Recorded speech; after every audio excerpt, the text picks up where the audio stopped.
Ahí está. Entonces, todo lo que vamos a ver hoy día se complementa con la misma línea anterior con respecto a las figuras literarias, ¿no?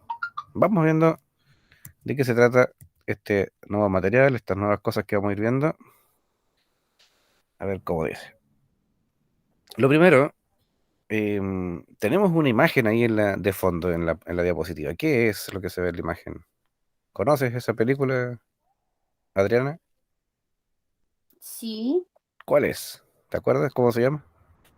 Up, up, algo así. Exactamente. Up, una aventura de altura se llamaba esa película. ¿La viste? Sí, la vi con mi nieto. Bellísima, ¿eh? Bellísima la película. Sí, es muy triste, sí. Es verdad. Sí. Y ahí el viejito perdió a su viejita, entonces por eso se pone gruñón con los años. Así, Que hacen aventuras, más o menos.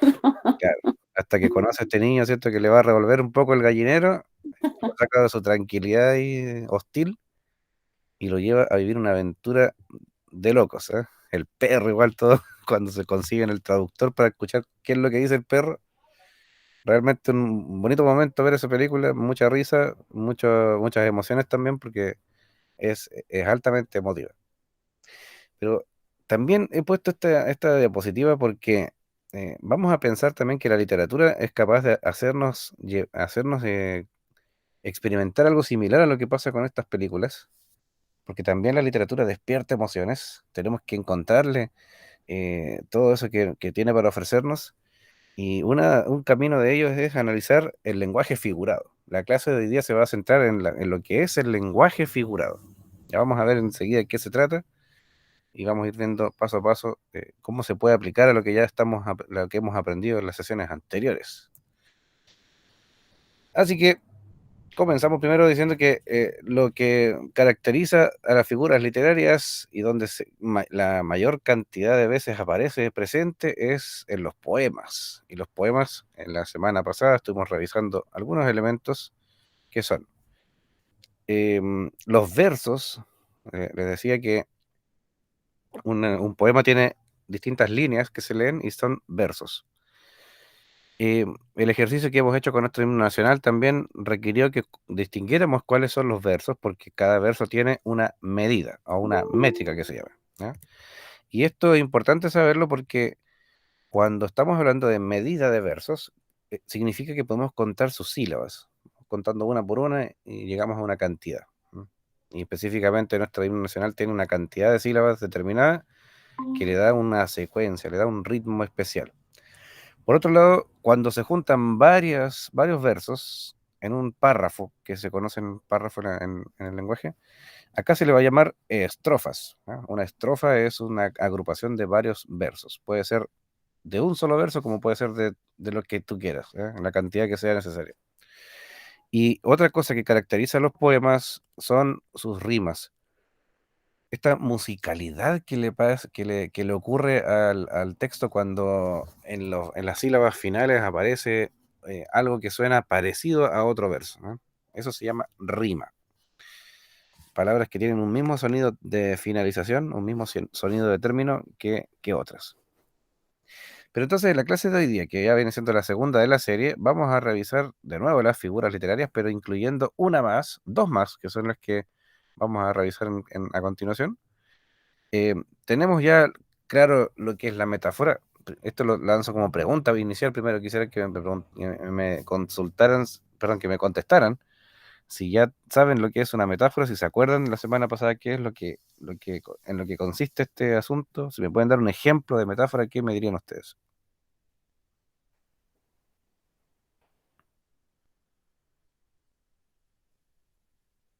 Bienvenido ahí, Víctor, también que se viene incorporando a la clase. ¿Qué es una metáfora? Pueden buscarlo también en los apuntes de la semana pasada, en la guía. No hay ningún problema. Compara dos elementos.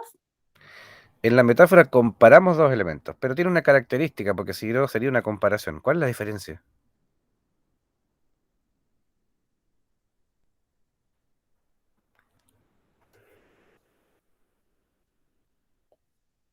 ¿Cuál será esa característica que lo hace diferente de una comparación, simple comparación? ¿Mm? una relación con semejante. Una relación de semejanza, sí, también hay una relación de semejanza. ¿Qué más podemos encontrar ahí? ¿Se acuerdan de lo que pasaba entre una metáfora y una comparación? ¿La diferencia que hay?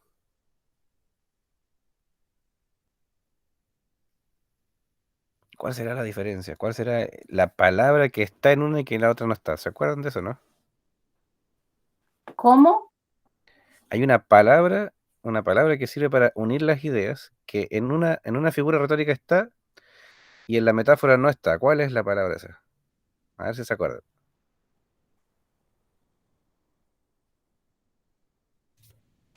Porque cuando uno hace una comparación, está comparando dos elementos. Pero cuando uno hace una metáfora, también está comparando dos elementos. Entonces, ¿cuál es la diferencia? Seguramente en el transcurso de la clase nos vamos a ir recordando. La tercera figura retórica o literaria que vamos a ver hoy día es la personificación, ¿ya? Y está muy presente también en los textos de fábulas. Las fábulas son pequeños cuentos que generalmente tienen en el final una moraleja o enseñanza. Se lee generalmente a los niños y es muy, muy buena para estimular también el tema de reconocer las cosas de la moral, ¿no? La buena conducta. Por ejemplo, está la fábula de la cigarra y la hormiga. La cigarra y la hormiga es una historia muy, muy conocida. Y si no la han visto por ahí, les digo rápidamente que se trata de una cigarra que está ahí en el verano cantando, feliz de la vida, disfrutando.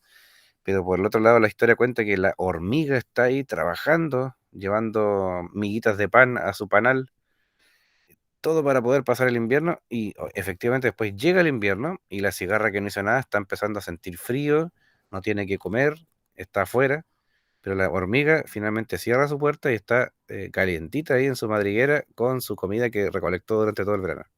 Entonces la cigarra, como es natural, le va a pedir ayuda a la hormiga, la que obviamente la hormiga se la niega porque le saca en cara que si estuvo bailando y cantando todo el verano y no quiso hacer nada, ella no tiene por qué compartir con ella lo que el tanto trabajo le costó. Entonces la moraleja de esta historia, que es un poquito cruel también, ¿verdad? Es a que no compartamos con las personas que son más holgazanas el fruto de nuestro trabajo. Y eso se llama personificación porque las cigarras y las hormigas originalmente no hablan, no se comunican, tienen sonidos que podrían ser considerados como su lenguaje, pero una cigarra y una hormiga no van a hablar así como lo hace la historia. En la historia sí ocurre eso, porque la literatura tiene esa particularidad de que nos presenta un mundo ficticio y además de eso nos muestra una interacción como la que se puede ocurrir en una personificación. Pero volviendo a la metáfora y la comparación como dos elementos que comparan cosas, que comparan cualidades, hay una diferencia que tenemos que acordarnos de ella. em, una palabra que está presente en la comparación que en la metáfora no. Bueno, la cuarta figura literaria que vamos a ver también es el hipérbole, y esta se entiende como la exageración desmesurada de una idea. O sea, como por ejemplo con algún verso que yo leí por ahí en alguna ocasión, decía, érase un hombre a una nariz pegada. ¿M? Érase un hombre a una nariz pegada. Exagera el tema del tamaño de la nariz de una persona, ¿cierto? Le dice, érase un hombre a una nariz pegado. ¿Mm? En fin, cualquier exageración que ocurra dentro de un poema, cualquier verso que exagere alguna idea, que la amplifique demasiado, casi grotescamente, se llama hipérbole. Pero vamos a ver en detalle ahora estos elementos para que entendamos mejor de qué se trata. Bueno, la literatura es viaje, la literatura es la posibilidad de ser libres, de soñar, de movernos de un espacio a otro a través de nuestra imaginación, porque cuando leemos un libro también entramos en esa historia, entramos en ese contexto, vamos a ese lugar que el autor nos propone, pero sin movernos de nuestra casa. Esa es la ventaja que tenemos, no necesitamos viajar ni estar allí en el lugar que describe ese autor. E incluso hay lugares ficticios a los que jamás podremos ir de forma física, pero sí a través de la literatura. Esa es la gracia que tiene, por eso aparece allí esa imagen en donde está la niña ahí con sus alas abiertas o sus brazos abiertos y el libro semejando las alas, porque la literatura es un precioso vuelo por el firmamento. Es un repuntar por el cielo de la imaginación. ¿Qué vamos a hacer hoy día? Vamos a reconocer el uso e importancia del lenguaje figurado. Ya les comenté al comienzo que esta clase va a ser centrada en el lenguaje figurado, y esto centrado también en la producción de textos literarios. Entonces, yo lo primero que les preguntaría nuevamente, pero aquí sin miedo a contestar, encienda el micrófono, lo que se le ocurre, contéstelo porque no importa si está malo, si no está cerca de la definición, da igual porque estamos haciendo predicciones, todavía no les he mostrado la definición de lo que es un lenguaje figurado, pero la pregunta es esa: ¿qué es el lenguaje figurado? ¿A qué se refiere esto? ¿Alguien ha escuchado alguna vez eso del lenguaje figurado? Oye, tú hablas en lenguaje figurado. Me he dado cuenta que tú hablas en lenguaje muy figurado. Ah, ¿qué significa eso? Que usa términos. Que usa términos, ¿ya? Es importante que si tienen el cuaderno a mano ahí, anoten eso porque lo que dijo Adriana es importante. Adriana, ¿cierto? ¿Usted me dijo? Sí, profe. Vale. Usted me dijo algo importante. En el lenguaje figurado se usan términos, ¿ya? ¿A qué se refiere con ello? ¿Con palabras?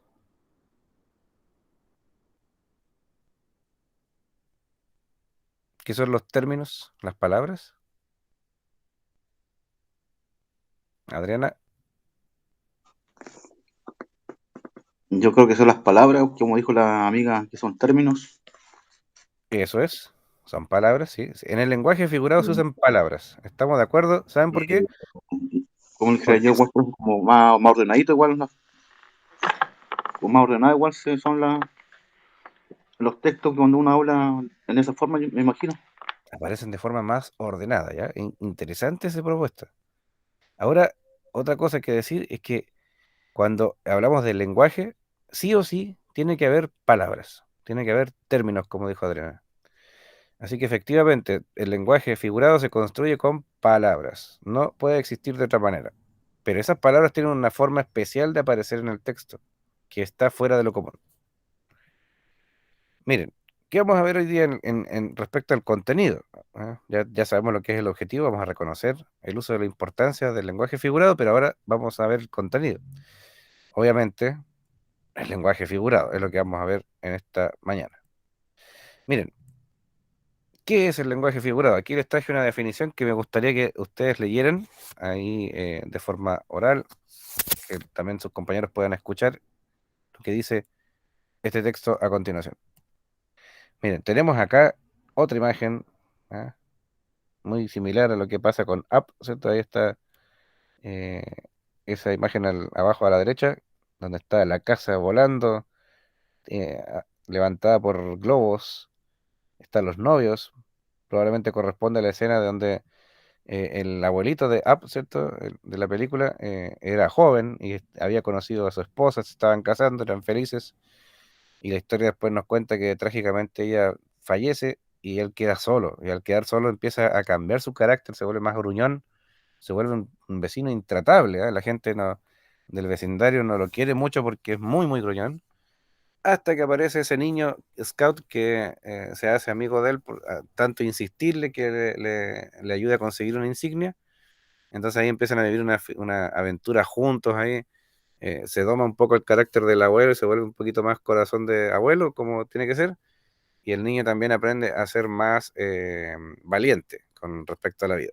¿Ah? Es una historia muy bella la película Up, una aventura de altura, una propuesta de Disney Pixar, si no me equivoco. ¿Ah? Pero ¿qué es el lenguaje figurado? A ver, ¿quién me lee este texto que está aquí? Luego lo analizamos a ver qué dice.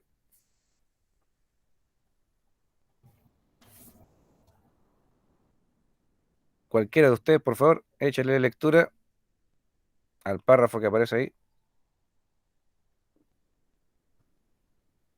¿Están conmigo, no? Sí, profe. Sí, Es profe. que, Vale, ya, cualquiera de ustedes, por favor.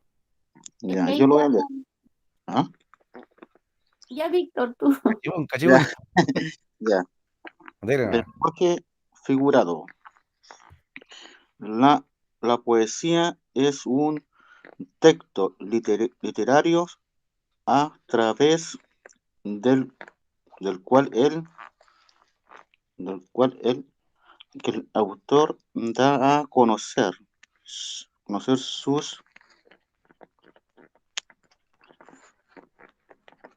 sus, sus sentimientos y emociones, generarle, generar, generarle, anda, se me fue la, ahí está, anda, generar, generalmente está escrita en verso y poesía,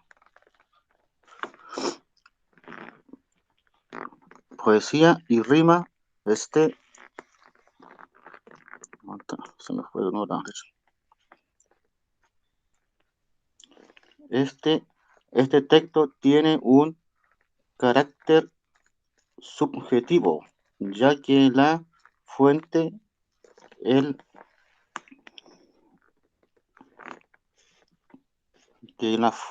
el sujeto que lo inspira, es el, se me fue de nuevo la letra. ¿Dónde quiere?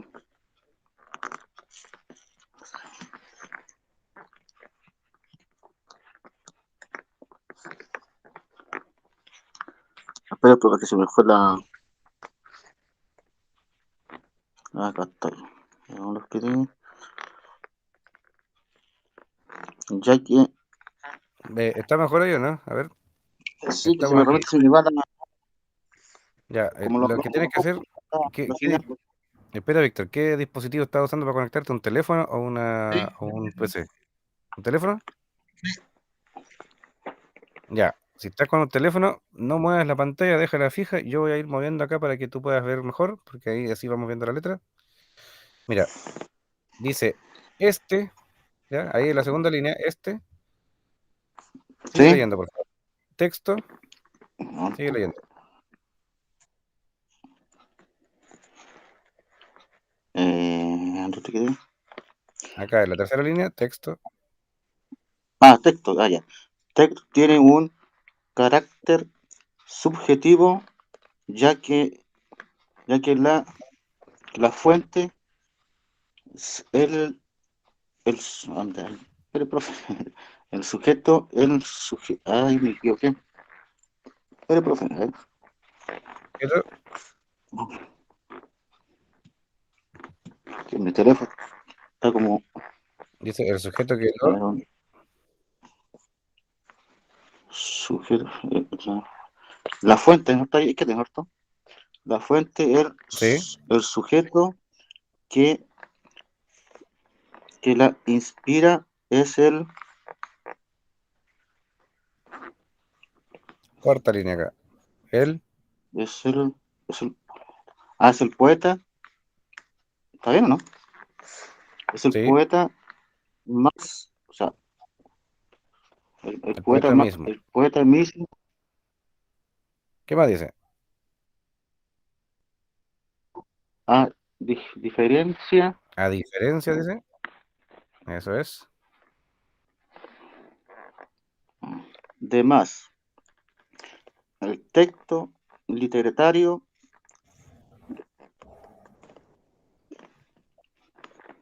literario, ahí, ¿dónde quedé? Dice Se me fue, no. El texto, tengo la manito ahí debajo de la palabra. ya, ahí está. A diferencia. La, Eso es. la poesía no pre, la poesía Eso es. no pretende, Comienzo de línea. no pretende marcar algo, Narrar, dice. sino Narrar, que, narrar, cuidado. Narrar algo. ¿Ya? ¿dónde? Narrar, claro, Eso narrar viene a decir algo, narrar algo, sino sino No, que busca expresión. No, no, que busca Ahí me equivoqué yo, expresar, tiene que decir expresar, eso es. ¿Distintos qué? expresar distintos sentimientos. Eso es. Este texto que tenemos aquí, que leyó Víctor, vamos para atrás, tiene varios detalles importantes. A ver, vamos a revisar qué detalles importantes tiene aquí lo que leyó Víctor. Vamos a usar el plumón, el marcador aquí. Bueno, yo esto en las clases presenciales yo lo hago con un plumón ahí, rayo el papel, qué sé yo, o la diapositiva que estoy presentando sobre la pizarra. Pero acá vamos a usar otro método. A ver si lo tengo acá. Porque tenemos que mostrar lo siguiente. Vamos a ver, en rojo voy a destacar aquí algunas cosas. Primero, ¿qué es la poesía? Dice, la poesía partimos diciendo que es un texto literario, ¿ya? Texto literario entendido a grosso modo como un texto que se produce con literatura, no como el texto expositivo que vimos anteriormente, porque el texto expositivo expone información. En cambio, acá en el texto literario vamos a conocer la subjetividad del autor, ¿ya? Su interioridad. Es un arte. La literatura en sí es arte. El autor, ¿qué da a conocer? Dice sus sentimientos y emociones, ¿ya? Esto es importante porque la poesía es sentimiento y también es emoción. Por eso hay poemas bellos que nos vamos a deleitar con ellos leyendo algo hermoso ahí, generalmente que hablan sobre el amor, la naturaleza, todas esas cosas ahí que ustedes pueden ver, pero también existen otros tipos de poesía que vamos a conocer en su momento, que a mí en lo particular me parecen más interesantes porque todo el mundo le escribe al amor, todo el mundo le escribe a las flores, a la primavera, pero ¿sabían ustedes que hay otro tipo de poesía que le escribe, por ejemplo, a cosas horribles? Sí, hay poesía que narra algo de lo horrible, ¿ya? Ya vamos a conocer en su momento quién fue Charles Baudelaire, que fue un autor del siglo XIX de Europa, y él escribe un poema que se llama Una carroña, ¿no? Y ese texto es muy interesante porque no narra de las flores ni narra de la belleza de la primavera, sino que se va directamente a contar cómo una pareja que va caminando por el desierto se encuentra con una carroña, un animal muerto que se está ahí descomponiendo. Hay olores, hay bichos, hay gusanos, moscas, alimentándose de los restos de un animal que murió. Entonces, es atípica porque aquí no estamos escribiendo sobre el amor, sobre nada de eso, sino que aquí estamos viendo la estética de lo feo. Para que ustedes sepan que la literatura no solamente nos va a despertar sentimientos y emociones bonitos, sino que también nos podemos encontrar con literatura bastante extraña. Generalmente, dice, está escrita la poesía. Se me perdió el puntero. ¿Dónde está el puntero? Ahí está el puntero. Generalmente está escrita ¿en qué dice?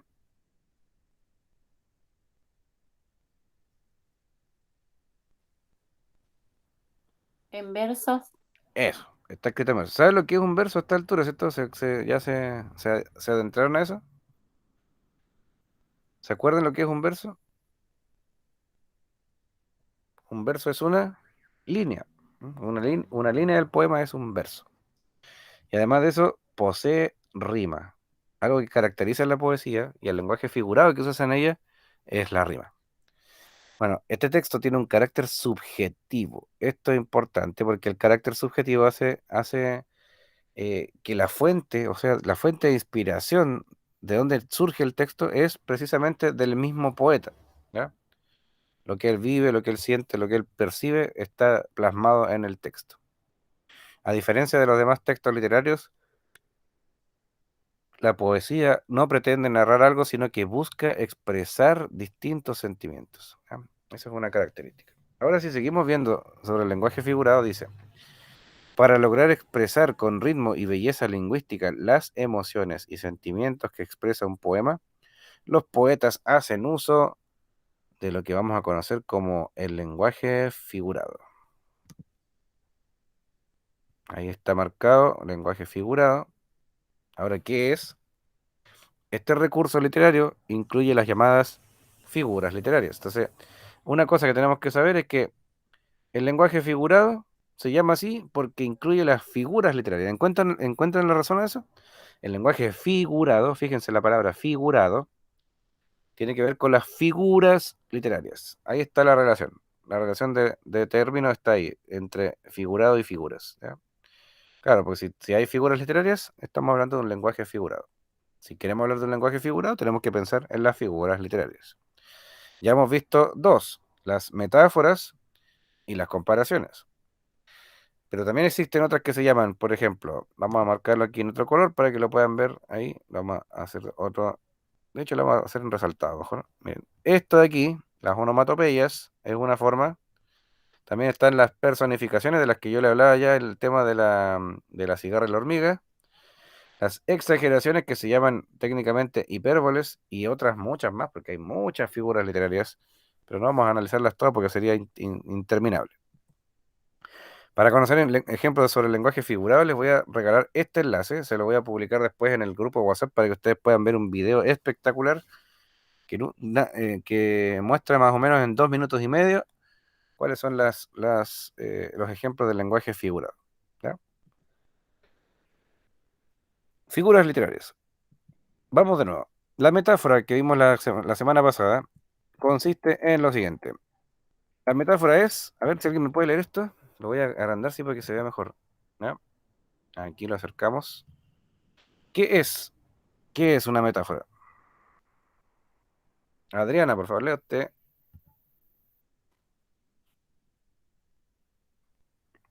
Ya, profe, yo. Adelante. Metáfora. Es cuando se nombra un objeto con la intención de referirse a otro, con el cual comparte cualidades comunes. Eso es. Nombramos un objeto. Ese objeto va a cambiar su nombre, ahora va a estar refiriendo a otro objeto, ¿ah? O a otra cosa, o a otra situación. ¿Por qué? Porque entre esos dos objetos hay cualidades comunes, hay similitudes, hay semejanzas, ¿ya? Miren, vamos ahora al ejemplo para que quede más claro. El ejemplo es, miren qué dice acá. Vamos a verlo más cerca. Bien. ¿Qué dice el ejemplo? Jennifer, ¿estás ahí, Jennifer? Aquí estoy. Vale. Jennifer, tu turno. A ver, ¿qué dice el ejemplo? Vamos a agrandarlo aquí que se vea mejor. ¿Qué dice el ejemplo? A ver, léelo. Las pequeñas perlas que brillan al sonreír. Las Eso es. perlas es la metáfora para los dientes. Bonita forma de llamar los dientes, porque los poetas no van a decir, tenía unos dientes hermosos, ¿no? Ellos prefieren decir con lenguaje figurado, las pequeñas perlas que brillan al sonreír. O sea, cuando esa persona sonríe, se ilumina la sala, ¿cierto? Llega una luz, porque brillan esos dientes. ¿Ah? Es una sonrisa muy bonita. ¿Ah? Eso es la metáfora, porque tenemos que las perlas son un tipo de joya que usa la gente, pero aquí en este caso dejan de ser perlas y se transforman en los dientes, que implícitamente está en el texto. No existe la palabra dientes ahí, sino que es reemplazada por las perlas porque se parecen a las perlas, se parecen a los dientes, probablemente por su color. Y además brillan al sonreír. ¿No? Eso es una metáfora. Ahora bien, la comparación, y aquí es donde yo les pregunté al comienzo de la clase, ¿qué es o qué diferencia hay entre una comparación y una metáfora si las dos comparan cosas? La metáfora compara dos objetos, entonces aquí la comparación también. Vamos a ver qué diferencia hay. Miren, a ver si se acuerdan de esto. La comparación, perdón, dice, consiste en establecer una relación explícita. Explícita. ¿Qué significa eso? Que es una relación literal. Hay una relación ahí escrita tal cual es, no está escondida como lo que pasa con la metáfora. La metáfora se esconde el término original porque decía perlas, pero el término original era los dientes. Y como no dice los dientes, está oculto en los dientes y se transforman en las perlas para darle sentido figurado. En cambio acá, en la comparación, tenemos los dos elementos textuales ahí escritos a la vista. Consiste entonces en establecer una relación explícita entre un término real y uno alegórico o imaginario. Vamos a ver el ejemplo. El ejemplo sería, miren lo que dice acá, y aquí se van a acordar de lo que dijimos la semana pasada. Víctor, nuevamente contigo. ¿Puedes leer los dos ejemplos que están ahí en el cuadrito? Víctor. ¿Ya? ¿Lo que está en ¿Qué el dicen cuadro? los ejemplos? Lo que está en el cuadro. Solo que está en el cuadro. Ah, ya. Las perlas se la me... ¿Cómo se llama? Las perlas Debajo de eso, me... en el cuadro que está ahí ¿A abajo. dónde? Ah, la siguiente, ojo. Este cuadro. Ese, lo que Ah, está ahí con las marcas amarillas. ya. Tus ojos tan azules como el mar. Tus labios rojos como, como ceras. Ahí está. Como cerezas, dice, cerezas. Ceras. Cereza. Ya. Comí una letra. Miren, aquí lo que leyó Víctor son dos ejemplos de comparación, pero vamos a ver cuál es la diferencia con respecto a lo anterior. Miren, ¿se dan cuenta que arriba dice las pequeñas perlas que brillan al sonreír y no aparecen los dientes? En el enunciado no aparecen los dientes. En la explicación decimos las perlas en la metáfora para los dientes, ahí sí. Pero acá en el texto original dice las pequeñas perlas que brillan al sonreír y no aparecen los dientes. Pero se entiende que se refiere a los dientes o a la sonrisa porque la figura de eso está mostrando ese elemento de forma implícita, está escondido el significado. Pero en cambio acá abajo en la comparación aparece todo textual. Dice, tus ojos, estamos refiriendo a los ojos de una persona, tan azules, además estamos dando el color o la característica principal. Después viene la palabra como y luego aparece el mar. Están los dos elementos, los ojos azules y el mar, y se comparan. ¿Y cómo se comparan? Con una palabra nexo o unión que se llama como. La palabra como, cuando aparece la palabra como, se trata de una comparación. Cuando no está la palabra como, se trata de una metáfora. Eso es lo que le dijimos la semana pasada. La semana pasada concluíamos eso. Que una palabra, la palabra como, distingue las comparaciones de las metáforas. ¿Se dan cuenta? Arriba no aparece la palabra como. Abajo sí. ¿Me están siguiendo? Dígame sí, profe, para saber que están ahí. Sí, profe. Eso. Adriana, ¿entendió ahí eso? Sí, profe. Ya, eso ya. Jennifer, ¿entendiste bien ahí? Sí, Vale, muy bien. Arriba no aparece la palabra como, pero abajo sí. Estamos comparando cosas en los dos elementos, en la metáfora y en la comparación, pero arriba se hace de forma oculta. Está escondido el término original. Abajo no, abajo aparece todo textual. Por eso el segundo ejemplo dice, tus labios rojos como cerezas. Los labios rojos, nos podemos imaginar una persona con labios rojos y nos podemos imaginar también un racimo de cerezas, ¿ya? Y el color es muy semejante, entonces hay una comparación ahí. Y aparece la palabra como. Esa es su marca distintiva. La marca distintiva de una comparación es la palabra como. Si aparece, es comparación. Si no aparece la palabra como, es metáfora. Ahora bien, una tercera figura literaria podría ser la personificación. Ya les hablé, abuela pluma, rapidito así, de lo que fue La cigarra y la hormiga, la fábula esta que trata de dos animalillos, dos insectos que dialogan entre sí y viven una experiencia un poco amarga, que una trabaja y la otra no. Ahora bien, ¿en qué consiste una personificación? A ver, vamos a ver qué dice la personificación. Jennifer, adelante tú, por favor, lo que está en el recuadro. consiste en caracterizar a una realidad no humana como humana, cediéndole atributos propios al ser humano. Por eso aquí en esta figura literaria, los perros van a hablar, los gatos van a hablar, van a decir algo. ¿Ya? Yo tengo un libro del cual soy muy fanático, que lo leí más o menos como a los 10 años de edad, que se llama Historia de una gaviota y del gato que le enseñó a volar. Preciosa la novela, muy linda, de Luis Sepúlveda, escritor chileno, que hace un poco atrás nomás que falleció.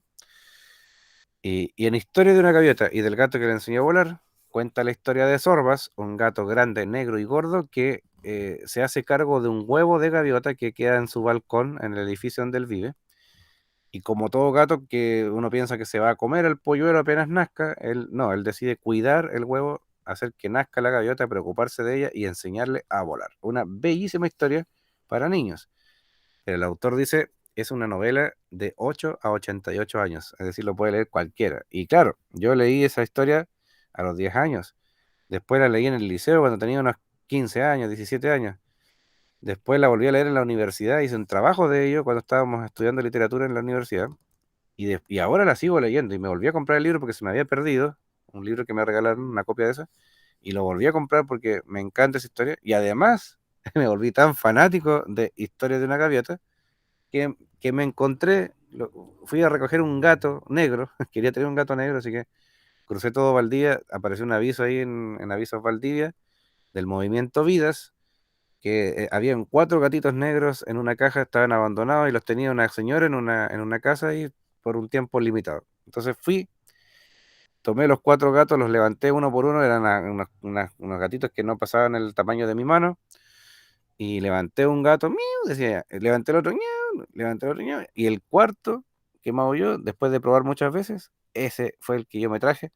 Me traje al gato más enfermizo, después pasamos varias cuitas con él, casi se nos muere porque estaba recién nacido y había que darle alimento especial, todo, y en fin, les puedo contar toda una historia de ellos, pero ahora es un gato hermoso, grande, negro y gordo, como el de la historia de Sorbas. Y de hecho le puse así, Sorbas, se llama Sorbas. Pero mi gato, yo no pretendería levantarme una mañana a escuchar que él me diga, papá, dame de comer.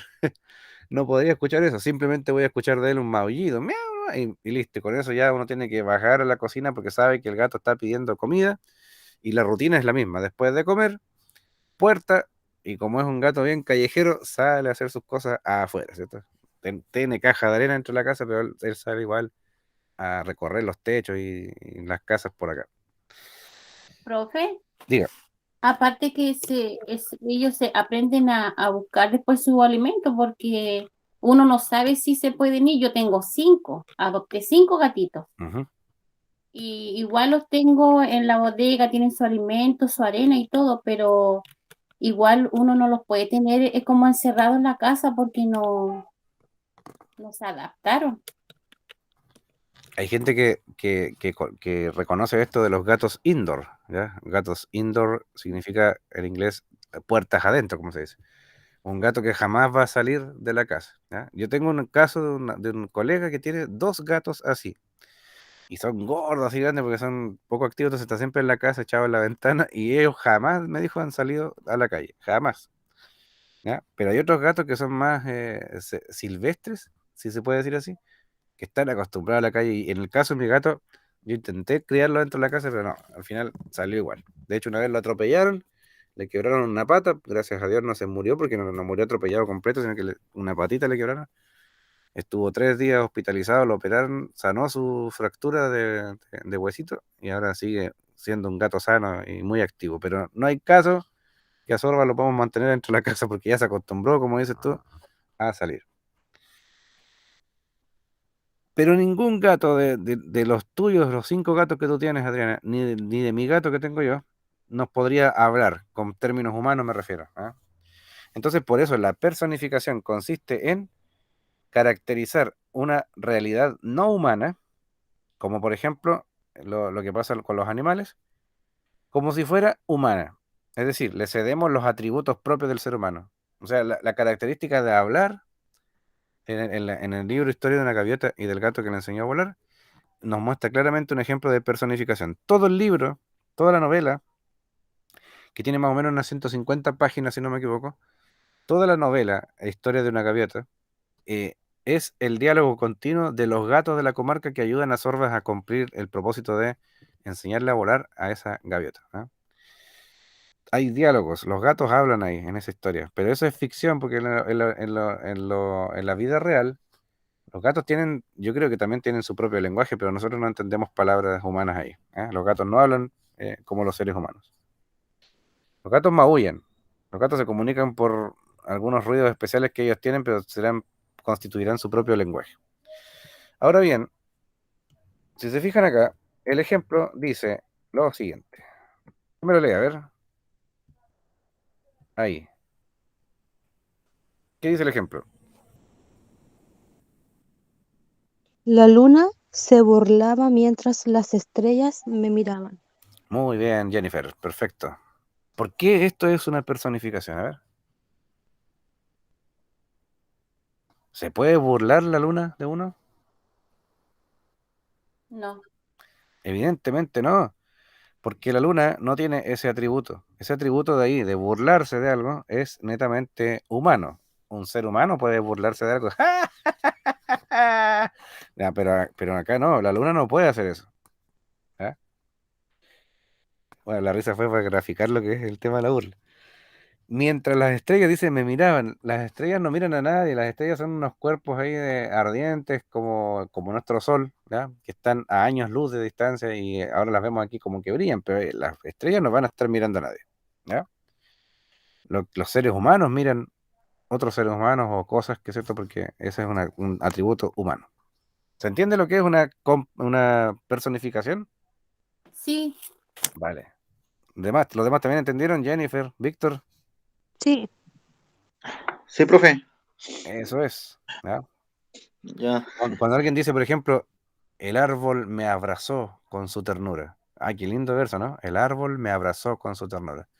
No, no se va a imaginar un árbol que esté moviendo sus ramas y te agarra a un abrazo. Imposible eso, ¿no? Técnicamente es imposible. Pero en la literatura todo es posible, muchachos. Y la cuarta, que es la más interesante y la más simpática, es la hipérbole. La hipérbole, ¿en qué consiste? En exagerar. ¿Ah? Exagerar. Exagerar. Yo me acuerdo de algunas personas, tenía una vecina que exageraba todo cuando vivía en otra casa. Tenía una vecina que exageraba todo, todo lo que contaba, lo contaba así como 10 veces más de lo que era. No sabe nada, vecino. Anoche hubo una pelea acá afuera. ¿Y cuántas personas pelearon? No, era una patota, eran como 20 personas que le dan. Pero resulta que la cosa fue entre dos, ¿no? Anoche eran dos personas que peleaban, ¿no?, en la calle. Pero no, 20 decía la señora porque exageraba todo. ¿Ah? Consiste en exagerar, aumentando o disminuyendo, dice, la verdad de lo hablado. O sea, entre comillas, podemos mentir un poco, meterle nuestra cosecha. De tal forma que el que reciba el mensaje le otorgue más todavía. O sea, es decir, cuando nos exageran algo, cuando nos presentan algo exagerado, también nosotros le agregamos más exageración. Podemos seguir en el ciclo aumentándole la potencia a la exageración. Pero entonces, una hipérbole es un tipo de exageración. En matemáticas, hipérbole significa otra cosa, ¿no? Tiene que ver con la curvatura que hay en una ecuación de la recta, pero eso es otra cosa que tiene que ver con las matemáticas, no se espanten. Nosotros que estamos en el lenguaje, una hipérbole significa exageración, ¿ya? Es una exageración desmesurada de algo. Por eso decía al comienzo, érase un hombre a una nariz pegado. Esos son los versos de Quevedo, si no me equivoco. Claro, porque la nariz era tan grande que el poeta lo exagera. Dice, era un hombre a una nariz pegado. ¿No? Em, ¿Qué más? En el ejemplo tenemos lo siguiente. Vamos a ver un ejemplo. Mario Benedetti se caracteriza, bueno, es un poeta latinoamericano, Mario Benedetti, que se caracteriza por ser muy de los escritores románticos, ¿ah? Que les gusta escribir sobre el amor, sobre el enamoramiento, sobre la pareja. Y él dice en su verso, porque te miro y muero. ¿Ah? Mira qué interesante lo que dice Mario Benedetti. O sea, literalmente eso no lo podemos tomar como literal, porque si alguien mira a otra persona y muere, estamos en un problema. Es como brujería, ¿no? No, en realidad esa es una exageración. Dice, porque te miro y muero. Puede ser muero de amor, ¿cierto? Pero aquí está diciendo, porque te miro y muero. Es exagerado totalmente. ¿Ya? Esas son las cuatro figuras literarias que tenemos, dos nuevas que se unen al repertorio, personificación e hipérbole, porque la semana pasada vimos metáfora y comparación. Ejemplos para que quede mucho más claro. Yo les voy a preguntar a ustedes ahora, ¿qué figuras literarias representan estos versos? Miren lo que sale acá. Esta no aparece en la lista, ¿eh? La gallina, cococó. El cuco, cucú, cucú. El gallo, kikiriki. El pato, cuá, cuá, cuá. ¿Eso saben cómo se llama? Aquí hay otra figura literaria que tenemos que aprender que se llama. No, y ahí le voy a decir cuál es. Ya, esta es conocida. Miren, ¿qué dice acá? Tan fuerte como un árbol. ¿Qué figura literaria es la que tengo aquí? Micrófono abierto, contesten por favor. Según lo que hemos aprendido en la anterior, ¿qué figura literaria está aquí presente? Personificación, no. No. ¿No? Usted pensó probablemente en la imagen que está viendo ahí, que es una mujer mezclada como el árbol, entonces, no, no es eso. Comparación. Comparación. ¿Por qué comparación? Por Porque el cómo. está, eso, porque está la palabra como ahí en el centro de la frase está la palabra como. Tan fuerte, o sea, tenía tanta fuerza como un árbol. Intente derribar un árbol, a menos que esté muy quebrado el tronco, intente derribar usted un árbol con sus propias manos, a empujones.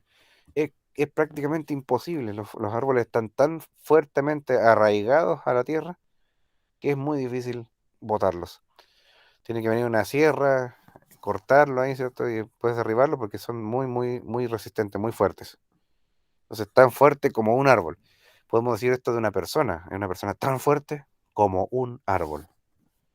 Otro ejemplo, miren esto. ¿Qué dice ahí el ejemplo? A ver, léalo.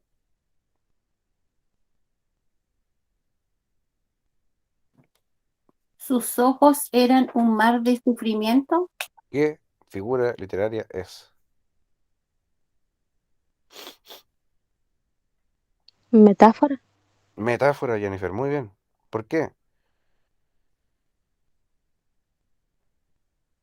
¿Qué es lo que está comparando? ¿Cuáles son los dos elementos que están comparando? Que no tienen el cómo. No, tiene el cómo, muy bien, Víctor se dio cuenta. No aparece el nexo cómo, entonces por eso es metáfora. Ahora, ¿cuáles son los Metáfora. dos elementos que está comparando acá? Los, Eh, Ojo, ojo. los ojos, ¿verdad? Los ojos. ¿Y con qué lo compara? Mar de sufrimiento. Con el mar, y específicamente de sufrimiento. Entonces, ¿qué quiere decir esta metáfora que estamos leyendo acá? ¿Cuál es el sentido literal? ¿O el sentido figurado, perdón? Cuando uno dice sus ojos eran un mar de sufrimiento. ¿Qué significa eso?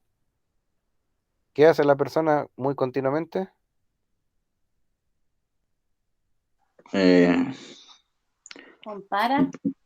No. ¿Qué está queriendo decir eso? Sus ojos eran un mar de sufrimiento. ¿Está ¿Estaba llorando? llorando? Eso es. Esa persona llora continuamente, llora muy seguido porque dice, sus ojos eran un mar de sufrimiento. Bueno, que Es decir, cae como... dale, Víctor, ¿qué hace? No, que cae, ¿Qué es lo que caen las? Cuando uno llora, ¿qué es lo que caen las? cae como un estero, como...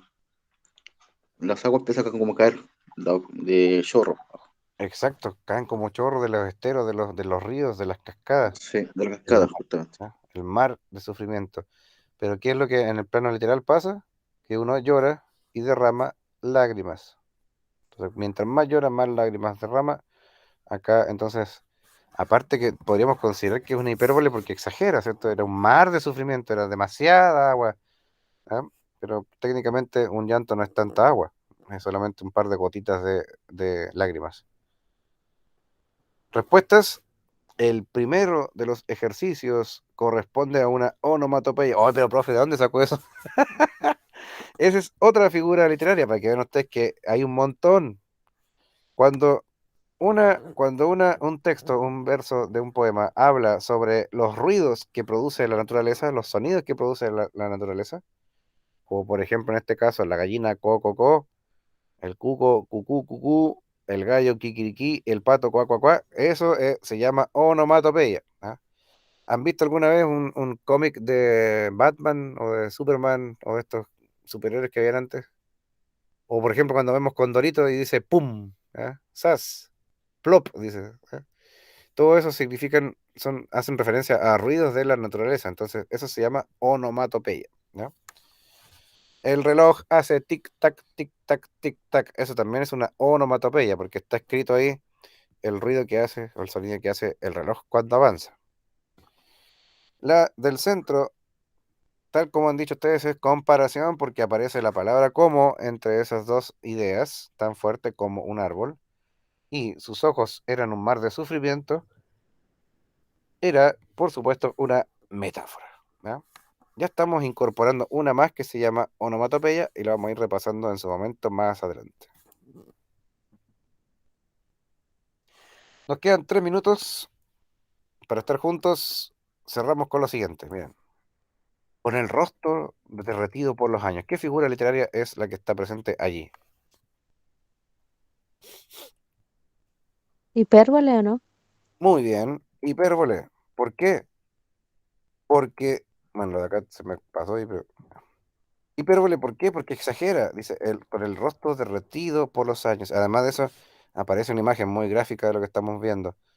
Em, Exagera el tema del paso de los años que ha producido una marca en el rostro de la persona. Exagera la idea. Y en cambio acá, al lado derecho, tenemos de cabellos trenzados como ramas de un árbol. Y aparece nuevamente el nexo como, y ahí entendemos claramente que se trata de una comparación de cabellos trenzados como ramas de un árbol. Hemos visto todo lo que tiene que ver con el mundo de la literatura. Hemos comenzado una linda clase donde nos ha mostrado cómo, por ejemplo, en la película Up de esta serie, eh, es posible viajar a otros mundos. Todo para decirte que en la literatura también es posible viajar a cualquier parte que tú puedas imaginar a través de tu imaginación.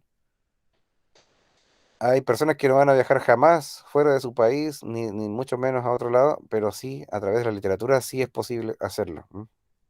Dígale a una persona que está, por ejemplo, recluida, que está cumpliendo una condena en una cárcel, si va a tener una posibilidad de viajar, ¿ah? Una persona que tiene una condena por 40 años y un día, una cadena perpetua y no va a poder salir jamás de la cárcel, pregúntele qué va a pasar con él, si va a poder viajar a alguna parte, te va a decir obviamente que no.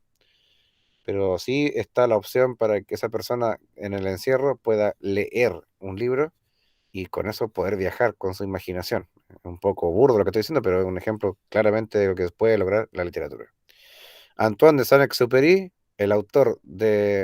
un autor francés, un escritor francés, en su momento era piloto de guerra. Cuenta la historia que era piloto de guerra. Estaba sobrevolando y su nave sucumbió, cayó a tierra. Afortunadamente él sobrevivió, pero inmediatamente el ejército contrario con el que estaba luchando lo capturó y lo encarcelaron.